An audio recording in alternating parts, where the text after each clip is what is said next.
রাতে গাছের পাতা ছিঁড়া ও ফল তোলা নিষিদ্ধ। ঘর থেকে বের হয়ে বিধবা নারীর চোখে পড়লে যাত্রা অশুভ হয়। ঘরের চৌকাঠে বসা দারিদ্রতার লক্ষণ। মহিলাদের বিশেষ দিনে তাদের হাতে কিছু খাওয়া যাবে না। বিধবা নারীকে অবশ্যই সাদা কাপড় পরতে হবে। চেহারা দেখা যাবে না, তাতে অমঙ্গল হয়।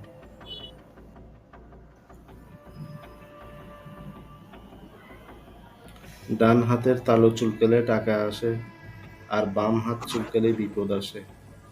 নতুন কাপড় পরার আগে তা আগুনে সেঁকা দিতে হয়। নতুন কাপড় পরার পর পিছনে তাকাতে নাই। আশ্বিন মাসে বিধবা হলে তার আর বিয়ে হয় না।